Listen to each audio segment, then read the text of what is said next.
Hello and welcome to the MHG podcast. As usual, look, life can be a little bit miserable and a little bit dark. So once again, we're here to give you a little bit of light and a little bit of joy because I'm Brad and I'm joined by His Holiness Pope Stu the 15th. That's a lot of Stuarts. A lot of Stuart popes.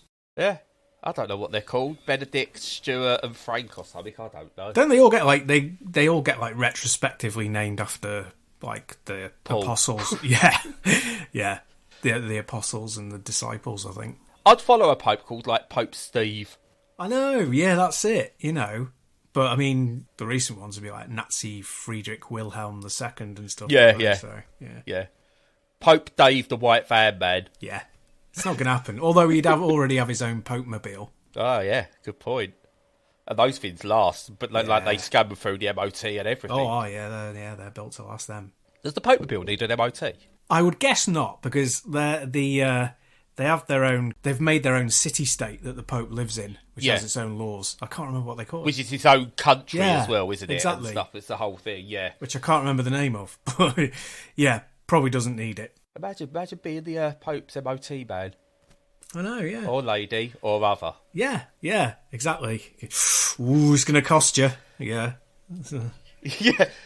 The Pope going, well, I can't go to this MOT place, mate. You're like, I've been talking out about rights and everything. They're all going to hate me, and I don't know. Where can I get a muffler?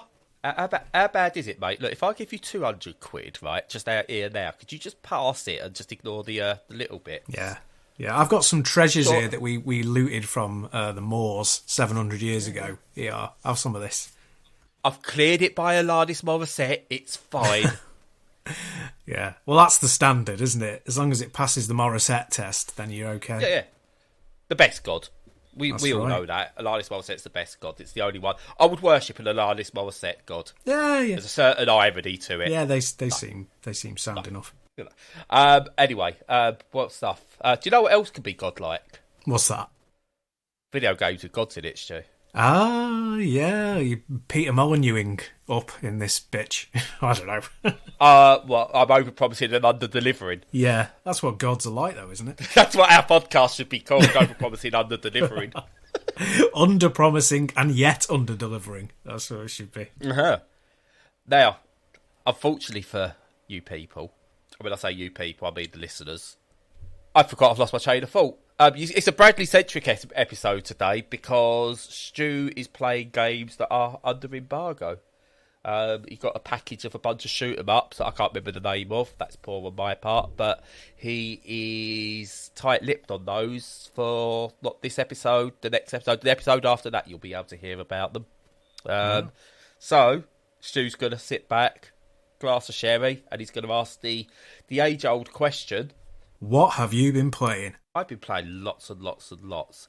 Mainly this last few days, Baldur's Gate, and we'll come on to that at the end because there's a discussion to have at the end with that.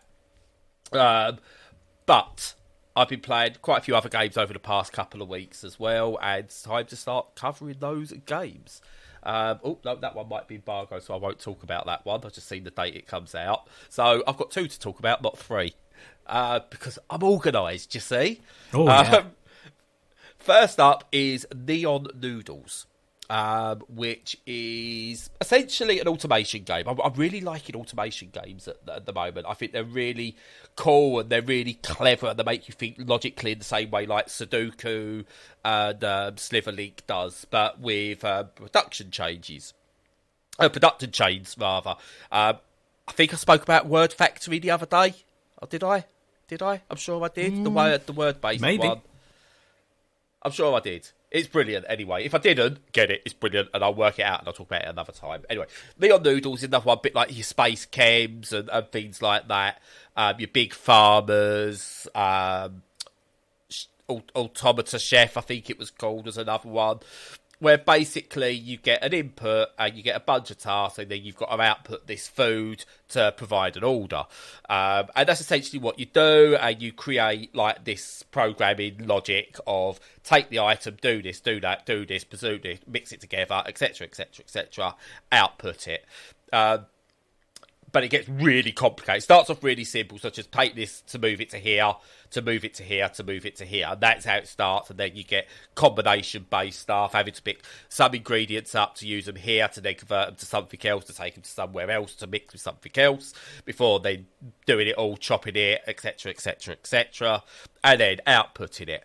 And it's really, really good. It's got the concept of drones with it, this one. So it's not just like a chain. It's actually, you have to use drones to go and perform the actions, which is really, again, really cool. But it's kind of got this story behind it as well. It's kind of like this cyberpunky story behind it, where there's something nefarious going on, and you're kind of fighting back against it. I don't want to say too much, because again, people like playing these things do like the story. I'm kind of half ignoring it, because all I care about is the automation side of it. Yeah. But I actually didn't realise that this is part of a new genre of video games, Stu, the Zack-like. What? And that's what... So, do you know Zachtronics? No. No. Right, do you know Space Chem? I've heard of it. Magnum Opus, or Opus Magnum, whichever the wrong way round is. Yeah. Basically, Zachtronics is a programming genius, and it's turned programming into video games, where basically it's that whole idea of you take things and you make things happen in automation. And basically, he is the absolute king of all these games, and essentially has spawned a genre called the Zack-like. Gotcha. This is one of the Zack-likes. Some of them are pretty damn bad, but this one, yeah, do you know what? This one is very, very good. I like the aesthetic, like the cyberpunky neon aesthetic to it. Using food as its concept is really good, because I don't understand the sciencey things. When it's science or like magic, or like even like the stuff they did to make like medication and stuff like that, I don't understand. I can't. My brain can't comprehend what the different elements are. Put it as words, like in Word Factory, or put it as food items and ingredients, as in Neon Noodles, it starts to make sense to me. And it's, oh yeah, well, I need to get this onion chopped, so I need to take onion and put it to a knife, so that onion gets chopped. I don't understand taking element B4965 to have to be discombobulated to then go into... I don't understand that. So this more common usage of other everyday items is brilliant. It's a lovely little story behind it. I feel stupid at points, but then it's one of those games where you feel stupid. You then complete a level, and you feel like all of a sudden you've like leveled up your own brain because you've managed to do it. But yeah, it's really, really good, and it questions corporate greed as well, which is a good thing to do. Nice. But yeah, really, really good game, interesting concept that would, I think, fly under the radar of a lot of people. Yeah, it sounds pretty good. Yeah, I mean, I like those concepts. I mean, whenever I say, and I end up saying it every week, that that kind of game is not my kind of game. It's not. I don't wear it like a badge of honour. Yeah. I recognise that I'm a complete moron for not liking something that's a little bit more cerebral than just blowing stuff up. But unfortunately, that's just the way my free time goes. It tends to be, along the lines of very simplistic things that I can enjoy without any real cognition. But yeah. I do appreciate these games. I really do, and I really do kind of like them when they get signal boosted. Yeah, no. It's not for everyone. Even like puzzle game fans of other types might not like this. I think automation is a very specialist niche in the world of video games. It doesn't, because your end result isn't. I'm surprised I like it, because the end result isn't immediately satisfying. Because one thing that bugs me with these sort of games, and I'm finding it with Word Factory, actually, it does it, is I finish it, and I'm quite pleased that I finished it, and then I see that there's people have done it better, and you get graphs that show you where you are, and I kind of go, oh, I haven't done it the best, and then that plays on my mind, so you don't get that immediate endorphin rush and gratification that you do with many other, even puzzle games. So there is stuff there that it won't suit everybody, and it is an acquired taste, but I say for whatever reason, since playing, I think the one that really got me was Big Pharma. Actually, got me back into the Zachtronics stuff. I've just really taken to them. I don't know why. Again, maybe it's because I'm getting older, and my tastes have changing away from the fast-paced stuff because I struggle with that more now because of my vision and things like that. But yeah, no, this is really, really good. Plays well on Steam Deck as well, by the way, full controller support. Oh yeah, no, that is important. That really is. Yeah, no, that sounds interesting. It's that comparison is the thief of joy thing, like applies here. It sounds like, and unfortunately, when's that out? What, the game? Yeah, Thief of Joy. That sounds like a real video. It does, game. doesn't it? Yeah. So you really throw me off there. Yeah, no, it and the internet has kind of weaponised the comparison being the thief of joy, because every single game you can look at how the entire world is playing the game better than you are. Yeah. Whereas, when we were kids and we were playing games, you only had your friends for comparison, and yeah. I'm not saying it's necessarily a bad thing, but see, this is where I use my cheat code. I didn't have any friends. Oh, well, there you go. So I was you the were best. the best. Still are, definitely. Nice. Yeah, that's our cheated life. I didn't have to compare myself to all my friends. Yeah, nice. But it's all coming up Millhouse. But yeah, but no, really, really good. I think it's only cheap as well. Yeah, it's like 12 quid, 15 quid. Which for this sort of game I think is spot on, personally. But also dare say it'll be available in sales and bundles, and so it's one of those games that feels ripe for a humble bundle in a few months as well. But still, if you like this sort of game, don't wait. It's also, don't wait on it. If you like this sort of game, don't wait on it. If you're unsure, I would say it's not going to change minds. Wait for a bundle or a big sale. Yep, fair play. Sounds reasonable. So, moving on to one I know I can talk about. Is called Adore. And what it shows about it, because I know how much you adore me, Stu. I don't know. Silence. No. Silence. Yeah. Basically, look, we all know Diablo 4 came out, and Diablo 4 was a bit... you've definitely gone down that route, microtransactions, spending more money than the initial game was. Apparently some really conny things to do, such as hiding, placing the buy season pass button where the map button was, so people were accidentally buying the season pass. What? Dear. Anyway. Oh my god. Oh yeah, no, apparently that was one. I need to double check that, but I've seen a couple of videos that spoke about that being a thing they did, and then Activision wouldn't refund because it didn't give any, like, are you sure you want to do this kind of thing? You just bought the season pass. Oh my god. But again, that's conjecture. I've not played it, can't clarify. They might have all fixed that. It might have been an accident. I don't know. But hey, why do we give Activision the benefit of the doubt? We don't, because they don't deserve it. We don't. No. But anyway, Adore is basically Diablo stroke Pokemon, in a way, if you will. So the idea is you're this character, you're going through, and the plan is to resurrect the god of creatures. And you kind of go through this isometric thing going round. You've got different abilities you can use. But your abilities, the way you do it is you beat a creature, and then you can summon that creature, you capture it, and then what you do is you basically send that creature out to fight for you, a press of a button, but you use that creature in the way, do you know, like how in a Diablo game where you have your magic spells and you press like your magic spell button until it cools down, and then you can use it again and use your other ones and you basically you do that but with creatures. It's like Pokemon style creatures, and yeah, that's pretty much what you do. You go through all the levels, you use your creatures, you do battles, you move on. It's fast-paced, it's fun.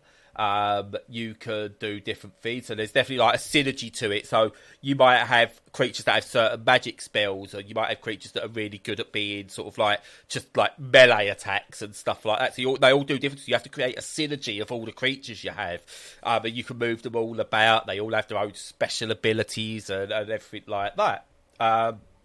And you go through, it's got loads of other little subsystems in it, so like you could collect like runes and things like that, which allow you to upgrade creatures and yourself, etc, etc, etc. And you basically need to also kind of get to know the creatures as well. So you learn about them the more you interact with them, the more you see them, the more you learn about them, which is really, really good. And it's got a pretty diverse overworld to it. I'm finding like the world is quite enjoyable to be in. It doesn't get samey and boring. And I'm just enjoying my time with it. It's kind of like, even though Diablo's kind of got that, oh, it's Diablo, and everyone plays Diablo, and I kind of really want to play Diablo, despite I'm not outright, I'm not like with Activision like I am with Ubisoft, where that's just like, nope, you're gone, screw you, Ubisoft. With Activision, I kind of like, I don't mind maybe in a sale or something like that down the line, but Diablo's one of those games, a series that I really, really want it, and I'm trying not to get it, and this has scratched that itch really, really well, by being Diablo inspired, and that action RPG, but doing something very unique with it. So it also kind of really scratches that creature collecting itch that I like from Pokemon, despite being a bit bored with Pokemon at the moment. Yeah. So it's scratching all the itches, and it's kind of just, really enjoyable. And I'm quite surprised. I don't adore it, but, it's adorable. That's adorable. Well, it sounds really good, yeah. Seems to, like you say, scratch some itches that are probably out there, especially with the recent Pokemon not being particularly good, or at least, being pretty lazy, and Diablo being, a microtransaction mess, and, obviously completely embargoed by me and you. So, nice. So the reason this kind of all comes together with, like, Diablo and Adore, I think, being a really good example, is I started playing Baldur's Gate. Very first time I've played a Baldur's Gate game. It's a D&D game, and I am, let's just say I'm a D&D virgin. Okay, I've always kind of admired the idea of it, but never played a D&D game. I think I've played the odd video game, but not quite got how the D&D stuff works with it. So this is a Dungeons & Dragons RPG. So everything you do is dice rolled. Whether it's in the background because the system's doing it, or you've actually got to roll a dice to make a big decision. But essentially, it is an RPG where you're going on a journey, and it's narrated in certain parts, and you're guided along by a dungeon, like an invisible dungeon master. It's not a dungeon master doing all the dungeon master bits that you would from an actual D&D session. It's kind of told more with visuals because it's a video game. But it's just, I don't want to review it because it's just a brilliant, brilliant game. And you just look at the review scores that are coming out and the user scores. I think it's like 97% Metacritic average from critics and 92 from users, which is almost unheard of these days really with a top tier video game. Yeah. Over 60,000 overwhelmingly positive reviews on Steam.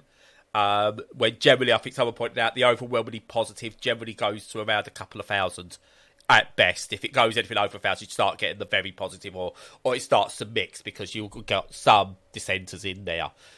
So for a game like this, which is a big... do you know what? This is a AAA quality game. In all the right ways, not the way we disparage AAA these days. Because for 50 quid... which is a good price compared to a lot of other games, you've got a full game.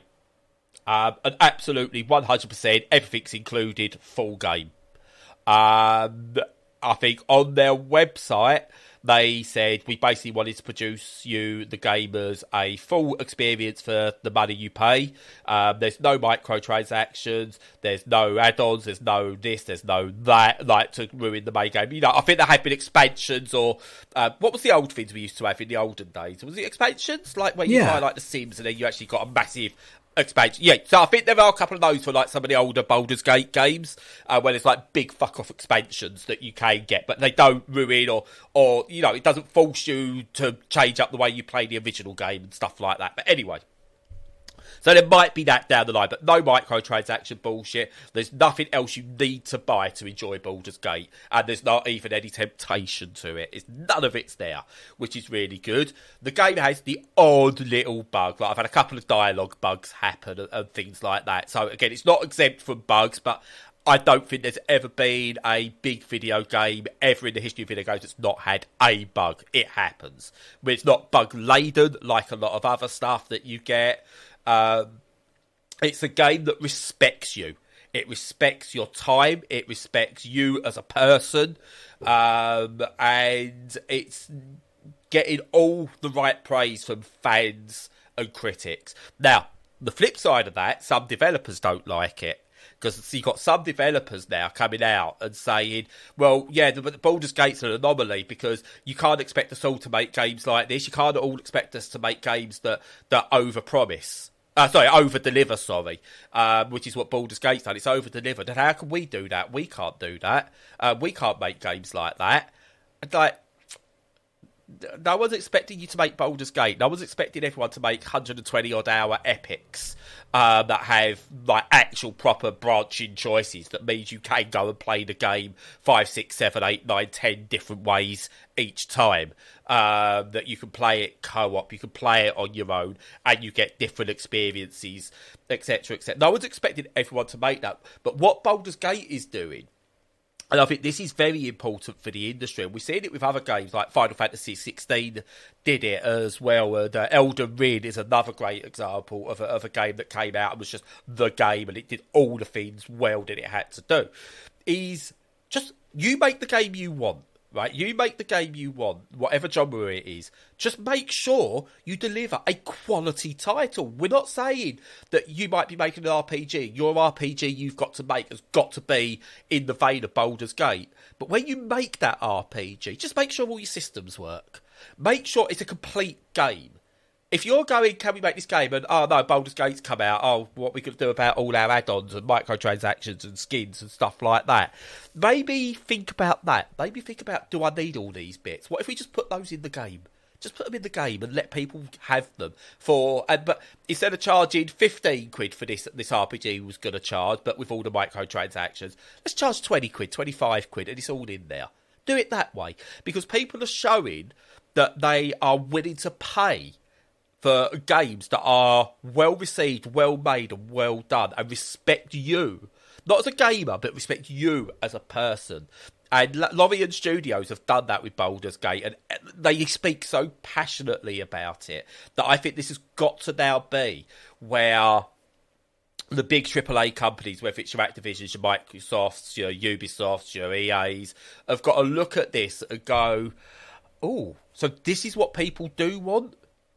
But you've got to look at that Baldur's Gate and go, right, we're not replicating Baldur's Gate, but what are the things Baldur's Gate got right?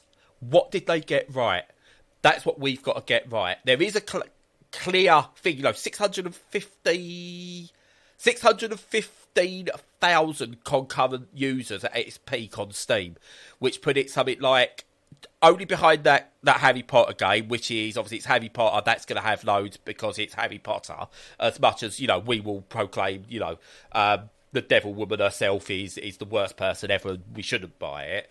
It's Harry Potter, it's going to do gangbusters. But above that, really, you've got Cyberpunk and then a bunch of free-to-play like PUBG, etc., etc. Games like that, and like Roblox or whatever, all games like that are beating it because they're free-to-play and they are behemoths at the moment. Baldur's Gate is a niche genre, and it's over 500,000 concurrent users.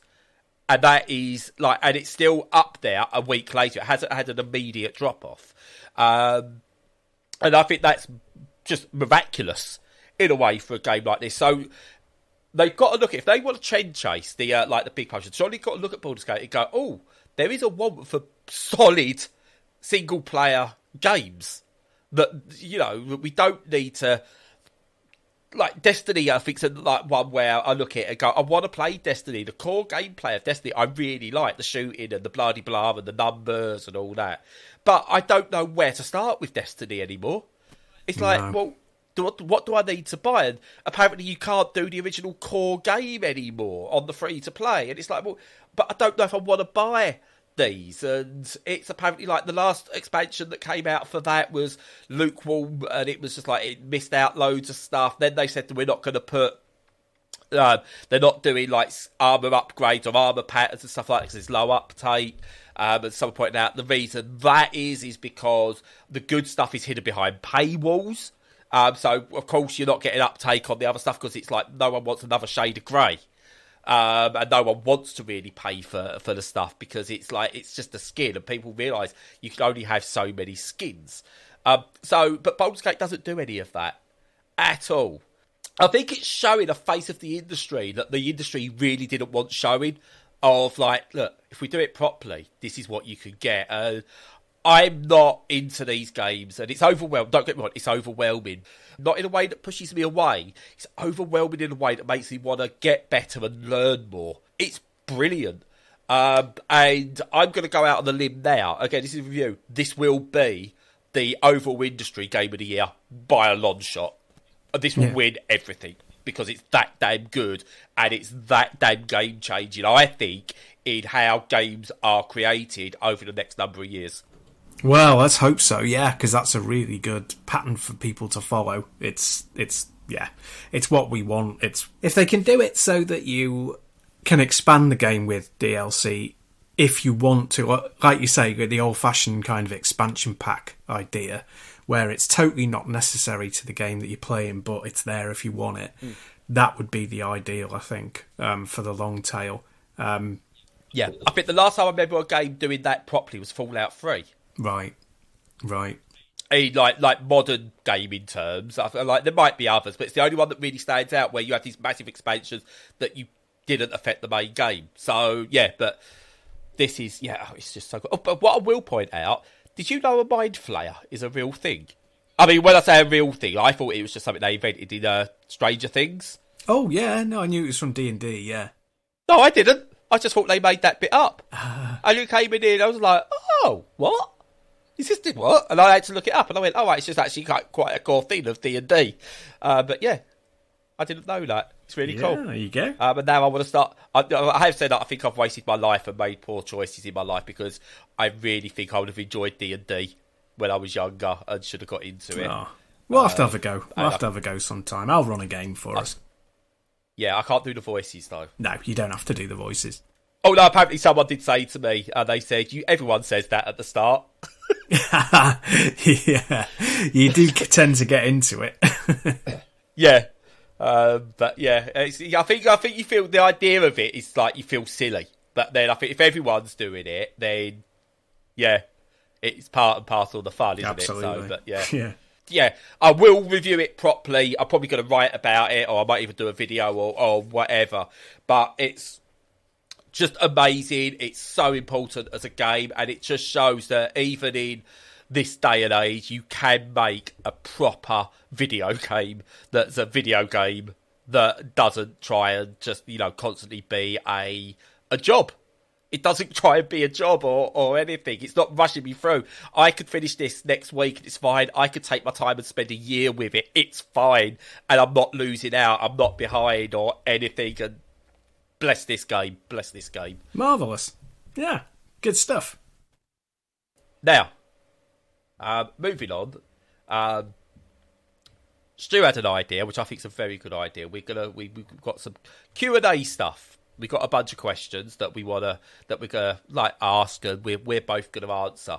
Now the idea was maybe, I think initially, correct me if I was, to do just like quick fire questions with this. Yeah, kind of. Initially, yeah. And then we come to a bit of a realisation, didn't we, Stu? Didn't we? Well, certain people of the two of us who won't be named, Brad, may take some time on their answers, which is nice and good and pleasant. So we decided to split it up into chunks so we can give each question the time it deserves, I think is a way of putting it. Yes, we will. So shall we go through 5 of them to start? Yeah, let's do it. Yeah. Because 5's a nice number. It is, I like 5. And yeah, so with that in mind, here are some questions, right? And we'll do 5, but the first 2 are about games, but none of the others are. Just for the audience. So, right, first off, what's your favourite game of the last 5 years, Brad? Like, bearing in mind, I said I might drag on a bit, okay? Tetris. Okay. Nice and easy. Right, no, sorry, very quickly. It is Tetris Effect, still within the 5 years. Tetris Effect, Puyo Puyo Tetris 2, anything Tetris-y. However, what I will state is that might change over the next few weeks with Baldur's Gate. So just kind of to add to that, because that has just hit me in a way that I don't believe how well it's hit me. So it's Tetris. That's always my default answer, but Baldur's Gate might be that very, very soon. Excellent. Good choice. Good choice. What about yourself? My favourite is Death Stranding. Probably by some considerable margin. It's just not like anything else. I mean, even though it's got stuff in there, DNA from Kojima's kind of previous games, it's not really like any of them. It's got some of the mechanics, but that's like saying, you know, that I walk and cheetahs walk, and therefore I am a cheetah. Do you know what I mean? It's not. It is not like that at all, and it just does something. It takes everything that you know about games where you're controlling a human white man in the third person, and kind of goes, yeah, we're kind of not doing any of that, and just does things that are completely different. And some of them don't work at all, and some of them work brilliantly, and some people hate it because of that, and some people love it, and I'm one of the ones who loves it. Yep. Again, we've had discussions about the game, but yeah, no, I don't like it, but I do at the same time, but not enough to play it all fully. But I want to one day. I do. It's basically Hideo Kojima the game. It is, and that's what it could have been called, and it would have made probably more sense than Death Stranding, because it's got all these mates in it and everything. So you know, but yeah, I really should get back to that at some point, and I might do that. Well, don't. It's one of them. You shouldn't force yourself to like it, because No. I want to play it. I want to play it past like the first few hours that I have played it, because there's something there, but it wasn't enough to hold me at the time. So I think maybe when I'm long retired from writing and talking, I've got like 3,000 video games already built up. That's one of those that's up there to actually sit down and play one day when I've got the time. But yeah. Cool. I'll ask the next question, so it's not just you asking the question. Yeah, go on. Because you've done nothing but talk. I know, this it's episode, disgraceful. Nothing but talk. Yeah. I know. So, outside of video games, what is your number one hobby? Yeah, well, I mean, this one's it's actually a tough question. It's a mixture for me of like walking, rambling, that sort of thing. Rambling won't come as a surprise to anybody. But yeah, it's walking, and there's a real kind of deep reason behind it. Because I was thinking about it, and I was like, yeah, there's lots of things around it. So there's like photography. I really like photography. I'm not particularly good at it, but I like doing it. And I like visiting places. You know, I prefer to visit places that are exterior, that are outdoors. But it's all because, like, especially when I was a kid, and it kind of grew from there, I've really liked liminal spaces.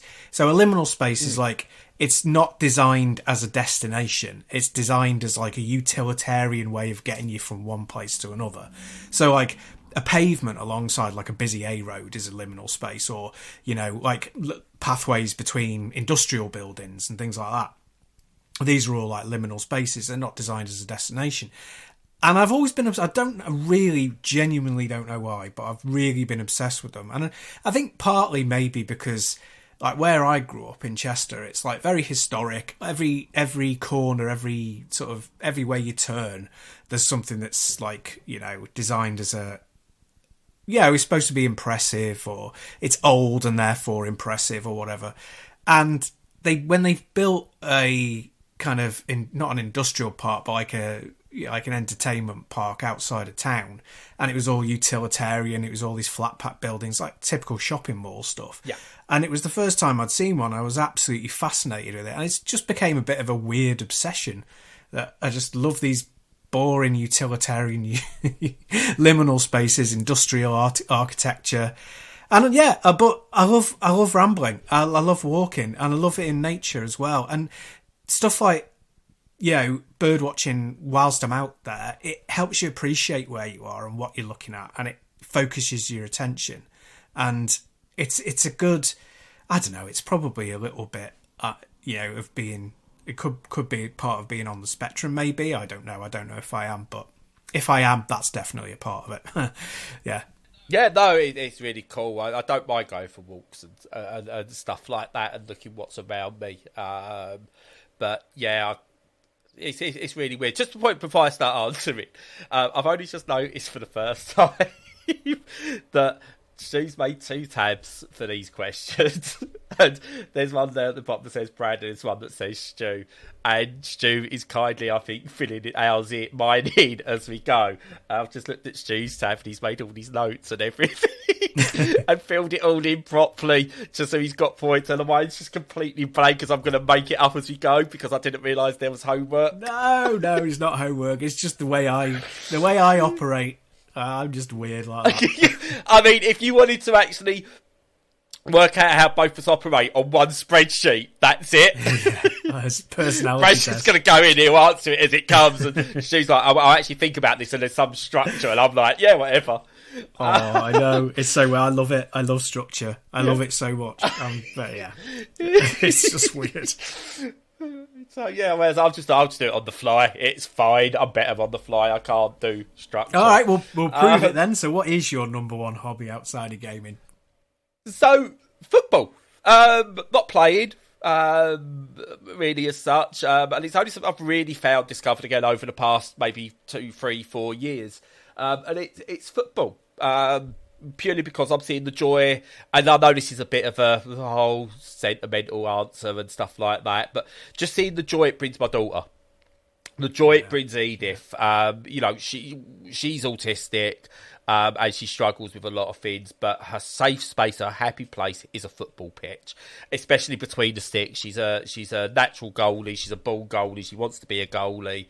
And they say it takes a special breed to be a goalie, to want people shooting like 50-mile-an-hour shots at your face. She's happy. Well, maybe not 50 miles an hour at her age, but she's happy having shots. She doesn't care if she loses teeth or whatever. She's just purely happy with it. And seeing her smile makes me smile. I started going to football games again because of the price of being able to go and see the women play. And I've been enjoying women's football much more than I've been enjoying men's football. And it's bringing me a sense of joy. And it's still something I can do despite my disabilities, despite being blind, despite my anxiety and coming to terms with my own autism and ADHD and my depression and things like that. It's something I can do and feel part of a community. And it's just, yeah, I absolutely love just the world of, not even football, let's not say football, women's football. Let's just say women's football. Yeah. It has been an absolute joy to be a part of that. And yeah, it's just, I absolutely love it. Amazing. Yeah. I've really liked what I've seen of the World Cup. It's not been as much as I'd like because what time it's on in the morning, unfortunately. Can I make one point about the Women's World Cup? And it's literally just a one moment thing. Yeah. Chloe Kelly scored a penalty to send England through to the quarterfinals, which was great. But do you want to know a fact about that penalty? Her shot was faster than any shot taken by a man in the Premier League last season. Nice. So maybe the men should have known about them getting equal pay to women. Maybe the women deserve their higher pay. Just saying. They could kick the ball harder, the women.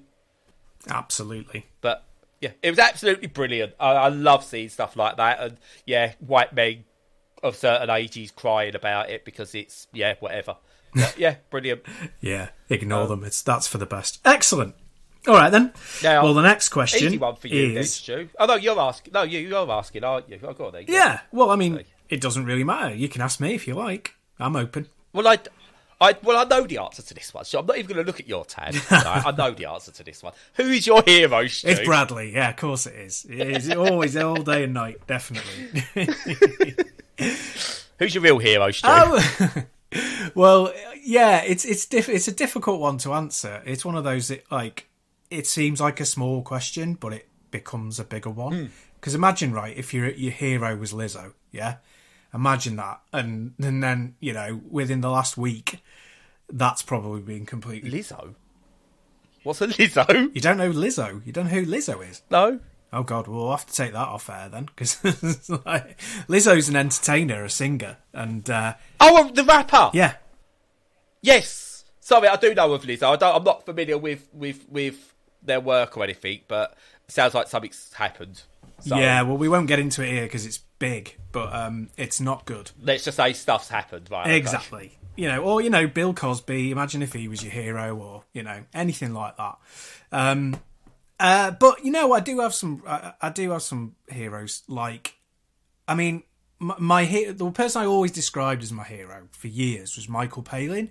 And I'm not sure if he still is to a degree. But, you know, he was everything that I kind of wanted to be as an adult, really, which is, you know, he's erudite, he's kind, he's hilarious, you know, he's intelligent, he writes, but he isn't egotistical, he's well-travelled, he's very human, he's relatable, he's kind of like everything that I think, that a person kind of should be, really. Unfortunately, he accepted a knighthood a few years ago, and that really hurt me in a way. Kenny Dalglish did as well, in all fairness, and so I think a lot of a generation find it difficult to not accept it. Yeah, it doesn't change fundamentally what they are as a person, but it does change my perception of him a little bit. Now, another troublesome one is Yasmin Albai-Brown. I might be pronouncing their name wrong. Apologies if I am. He's a journalist and a left-wing journalist. Yeah. Now, says all sorts of things that I agree with. Great writer, really connect with them, but they have said some things that have been classed as anti-Semitic in the past, and it's, again, to class them as a hero, I'd have to sit down with them and just ask them what the truth was.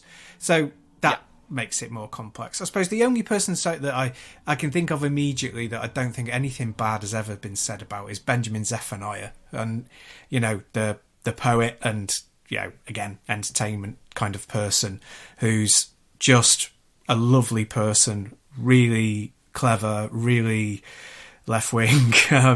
You know, Billy Bragg, you know, that kind of person. There's a theme. There's definitely a theme with my heroes. Yeah, no, definitely. It's kind of, there's a theme with mine, but it's kind of stems almost on like how I would consider heroes when I was a child, not a child, but when I was a teenager and younger, and I can't get out of that. And I totally get yours, you know, all those you mentioned.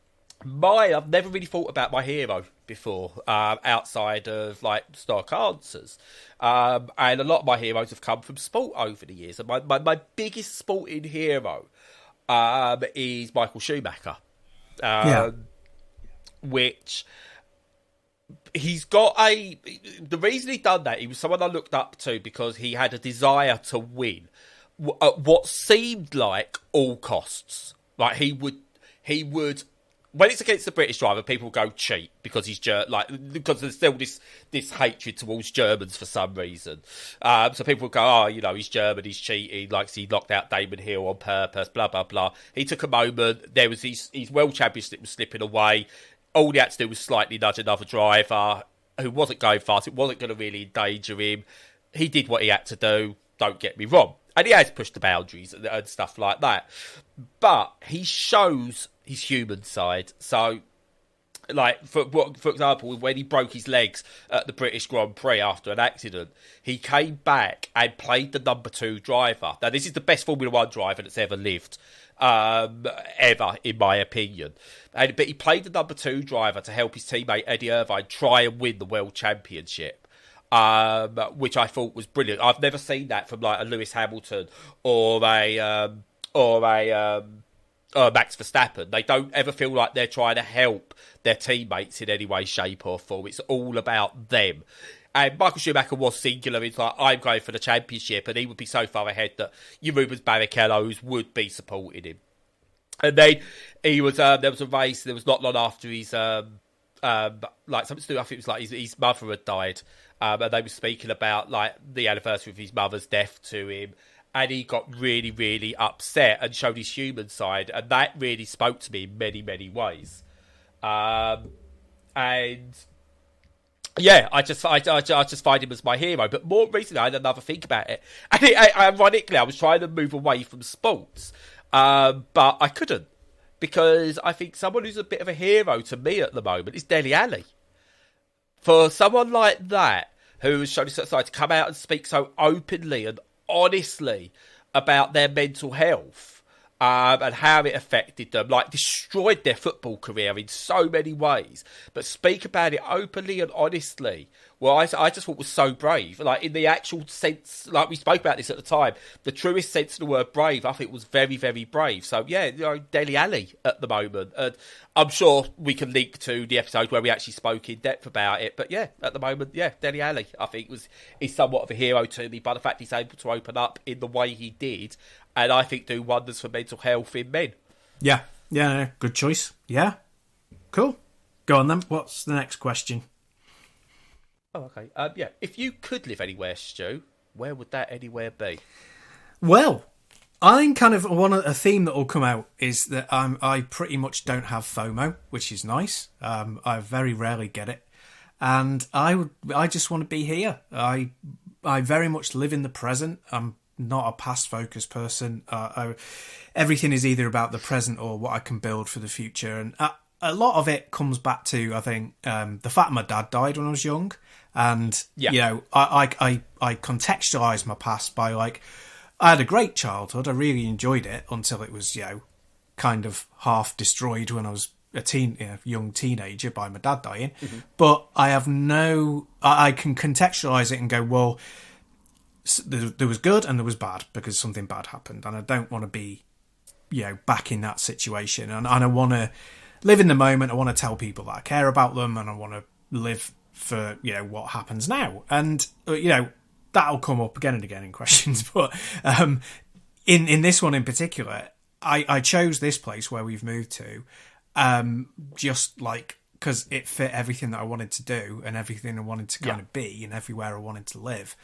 And I don't want to be anywhere else, which is, you know, pretty nice, really. Yeah, no, totally get that, and I wish, I wish that's how I could feel at times, because mine's almost literally the opposite of that. Anywhere but here. Yeah. I want to live in Liverpool. Essentially, that's it. That's where I want to be.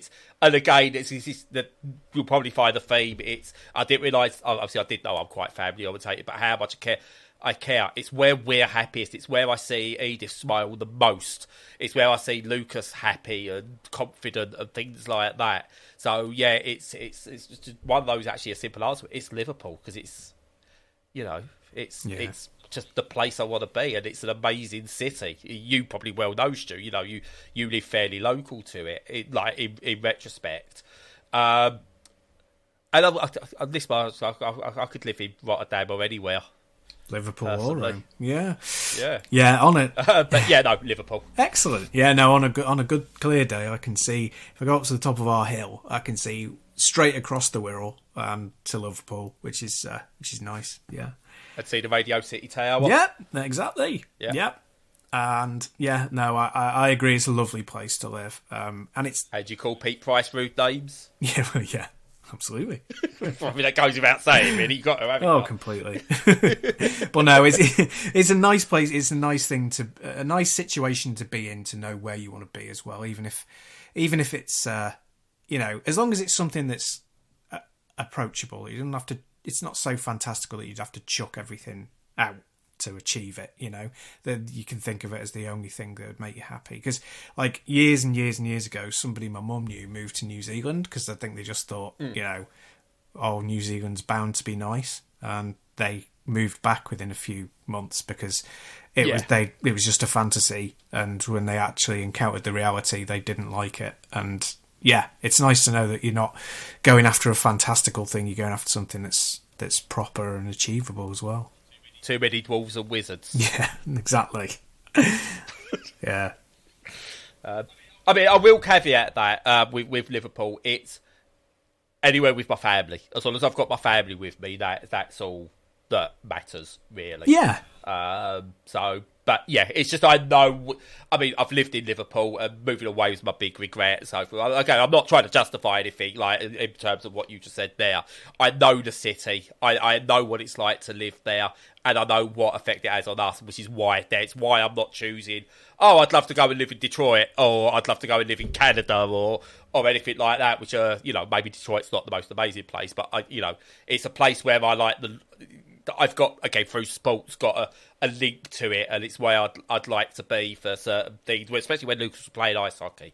And Canada the same, but no, it's Liverpool. I know it, I love it. The city's amazing, the people are amazing, and I'm a little bit closer to Stu. Which is the key thing, of course. Yeah, absolutely. Yes. Yes. Cool. So you can ask the last one. Yeah. So, what is your? I'm too worried. What is your biggest fear? So again, this is one, like, I saw it just like a couple of minutes ago when I was looking at it, and I had to really, really, really think about it. I suppose my biggest fear is everything that I know that's me now, which is my autism, my ADHD. He's like the biggest link to all of this.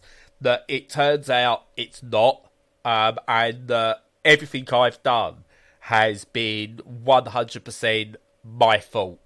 Everything, like my depression is my fault. My lack of understanding certain situations is my fault. That being able to not ramble on and stuff like that, but I have full control over that, and that the reason some people don't like me is 100% my fault because I'm a terrible person. I'm a bad person. My issues with money, it's like I've totally screwed that up, and like the idea of like it was all me, and I'm conscious of it all, and I've made these conscious decisions. And I still believe that about myself, even though I know these are there. I still blame myself for the smallest things that go wrong. I blame myself for Edith's autism and Lucas's ADHD. That's my fault. It's my fault that we're in the situation we're in, that we live in a flat. I do blame myself, but then I'm able to step back at the moment and go, actually, no, circumstance causes that as well. It's not just everything I've done. I've not been dealt the fairest of hands. I know I've got better hands than some people, but I've definitely had a much worse hand than others. So I know that does come into it, and I can logically stand back and tell myself that. My big fear is that me logically standing back and telling myself that it's all these other mitigating factors that contribute to it is bullshit, and it's everything I've done. I am at fault for absolutely everything around me, whether it's what goes like my mum having to recently go to hospital to have some of her lung removed because of cancer scares, whether it's like our situations here, whether it's a friend of mine that's going through issues. It's all my fault, and that's the fear I have, that everything that goes on is my fault. And yeah, I know logically, and I will step back from it after saying it. I know that's not the case. And I'm sure you'll turn around in a sec and go, of course it's not all your fault, and you don't have control over some things. But yeah, that's my biggest fear. And spiders in Australia. Yeah, definitely. Yeah. Well, no, you see, I think the natural... This is why, like, having a third party who doesn't know you very well is great for, like, playing stuff back to you. And it's why, why I enjoy doing Samaritans. Because when somebody says something like that, you're kind of, as a friend, your reaction is to go, oh no, that's crazy, you're this, you're that, you're not those things, you're not the bad thing that you think that you are.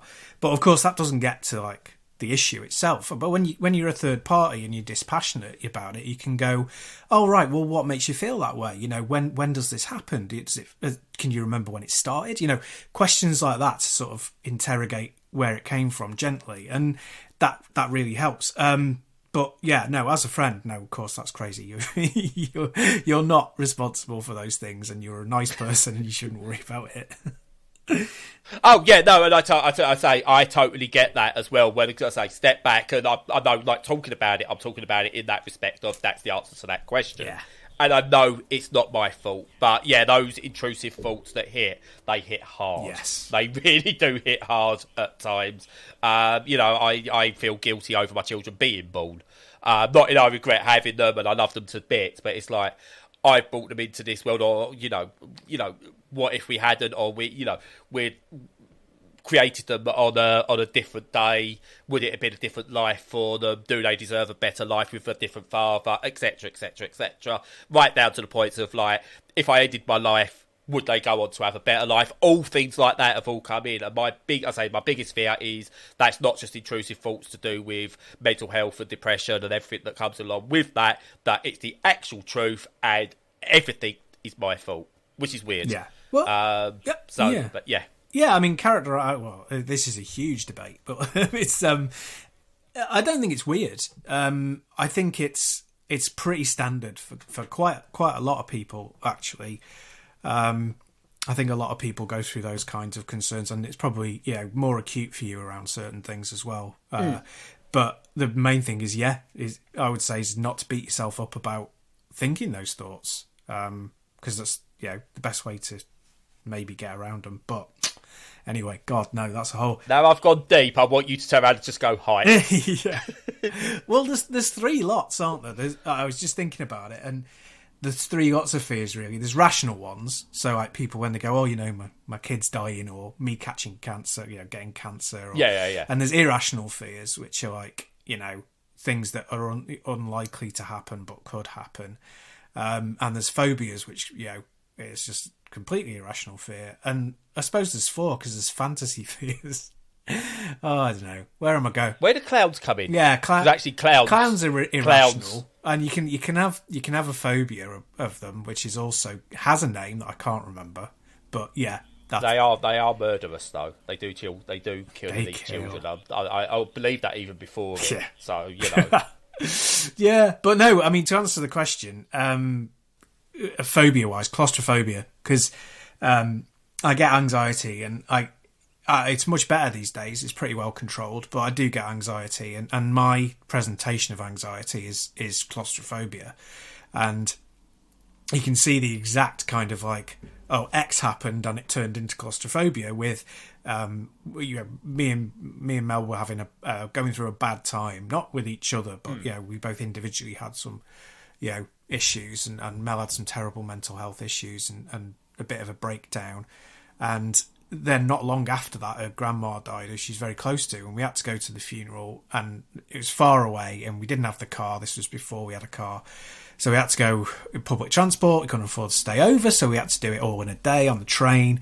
And on the way back, I just had a massive kind of panic attack about being on a train and being enclosed in that enclosed space, and just couldn't face it. And we had to miss the train, and we had to go to the pub so I could self-medicate. And, that's awful, and I really didn't want to do it. But getting slightly drunk was the only thing that I could possibly do to help me face it. And awful. So claustrophobia, basically, anything where I'm trapped. As I've written here, bonus points for trapped in a cave.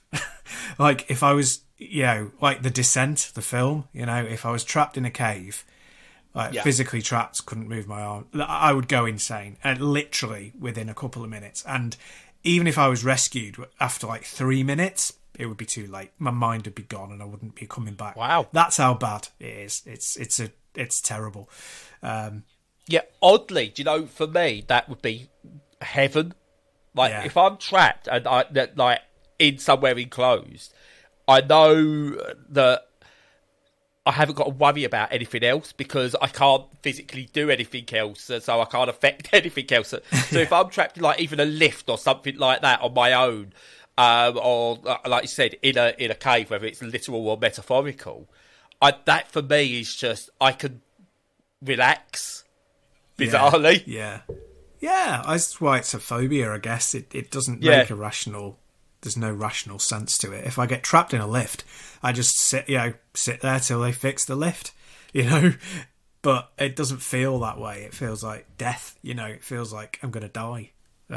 So that's very dark, but yeah, that's what it is. No, I get it, and it's the claustrophobic one is like when you say this again. Again, this is not to make it about me.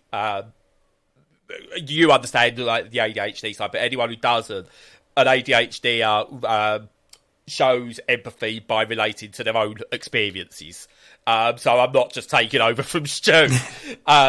But it's like with the claustrophobic one, it's like a lot of people see claustrophobia as being stuck in small spaces, whereas claustrophobia is anything that makes you feel like, I suppose, like pressure and like feeling trapped or not in control. And mine is bizarrely busy spaces. Like it's not a phobia, but I feel overwhelmed sitting in a cafe because of everything that's going on. I feel overwhelmed walking through a train station or walking through a busy street. That's what affects me, because I can't focus on the one thing I need to focus on, and my mind travels, or I just hear everything that's going on, and that freaks me out more than anything, and that's a kind of claustrophobia. And it's not a phobia; it just really irritates me. But I think yours is yours. I think you said is you feeling closed in, not specifically maybe being in that space. But it's definitely, I think, for you, and tell me if I'm wrong, it's that idea of being completely closed in, literally and, again, metaphorically. Yeah, absolutely. Both of them, yeah. It's feeling like I don't have any agency or ability to change the situation is almost as bad as the physical stuff, you know. Yeah. And apart from just that, like trying to end this podcast sometimes. Yeah. And apart from that, werewolves. Yeah. Werewolves. Yeah. We are weird. Edith mentioned this. Like, would you rather be bitten by a werewolf or something else? And I can't remember what it was. But I went werewolf because if I got bitten and attacked by a werewolf, I'm more likely to die from it and not have to suffer the consequences. And I can't remember what the other thing was, but it was like, that was it, a vampire and live forever. And yeah, no, I don't want to do that. I don't want to live forever. Yeah. Behave. 41 years is enough. Too right. Cool. Yeah. But yeah, that's 5. How many more we got left to go, Stu? Another 45? Yeah, about another 45 questions I've put down. Stu's original ideas, we maybe could run through all these in a show. I know. I was. How naive, man. How naive was that? But yeah, no, this is really good. I do like this. It learns a little bit about us, and hopefully, like, some of the stuff is not educating people, but allows other people to maybe think about some of these things as well for themselves, and approach them, because we don't always approach them. It's like when you said, "What's your biggest fear?" I think generally, like, people go, "Oh, what are you scared of?" And I go, "Oh, clowns." You know, I will generally. That's just like a nice stock answer, clowns. Yeah. And I don't really think about it. So yeah, it's good to think about it and get these things out. And I said, you know, when I speak about what my actual biggest fears are, there's people now go, might even agree. People might go, well, yeah, it's all your fault because, you know, you have agency. And I've got no issues with people thinking that. But then you get other people that could either back you up or tell you what you need to hear, or even sometimes tell you what you don't want to hear. So it's good to do these things. And quite a few of these questions over the next few weeks, we'll definitely delve into that. But talking of fears, do you know what your biggest fear is, Stu? What's that? That I will never shut up.